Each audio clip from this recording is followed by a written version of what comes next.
Hello. तर finally माझ्या exam संपलेल्या आहेत. आता एक्झाममध्ये मी कुठे कुठे गेले, काय काय केले, हे सगळे व्हिडिओ तुम्हाला वन बाय वन बघायला भेटतील. तर इकडे आज मी चालले होते माझ्या ज्युनियरसोबत शॉपिंगला, कारण आमच्या इकडे भरली होती खंडोबाची यात्रा. तर म्हणलं शॉपिंग तर काय करायची नाही आहे, पण चला फिरून येऊया. त्यानंतर आज ओढणीनं बांधल्यामुळे माझे केस मुक्त झालेले आहेत, त्यामुळे ते मस्त असे हवेत उडत आहेत.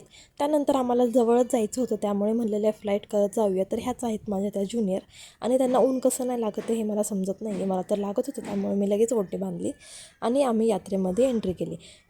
यात्रेमध्ये एंट्री केली नाही तोपर्यंत माझ्या ज्युनियर तर सुरू झाल्या त्यांची शॉपिंग करण्यासाठी.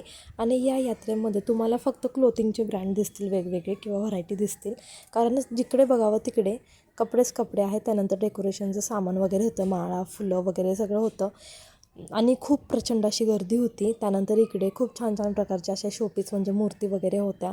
खूप रिझनेबल प्राईसमध्ये स्टोअर लागलेले होते, म्हणजे स्टार्टिंग फक्त 10 रुपीजपासून होती, 10 रुपीजपासून 200पर्यंत. इकडे कुर्तीतसुद्धा स्टार्टिंग 100 आणि 150 और 200पासून होती.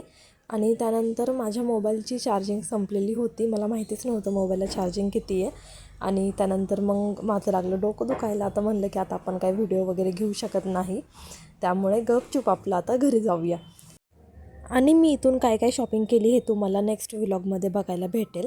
त्यानंतर मग मी माझ्या ज्युनियरला इन्फॉर्म वगैरे केलं आणि घरी जाण्यासाठी आले बस स्टॉपवरती. आणि बस वगैरे मला भेटली आणि मग बसमध्ये वगैरे बसले आणि एकदम शांत बसले, कारण माझं डोकं खूप दुखत होतं. त्यानंतर मी घरी पोचले. तर कसा वाटला आजचा व्हिडिओ हे मला कमेंट करून नक्की सांगा, आणि तुम्ही पण यात्रेमध्ये गेले की नाही हे पण सांगा. तर चला भेटूया नेक्स्ट व्लॉगमध्ये, तोपर्यंत बाय.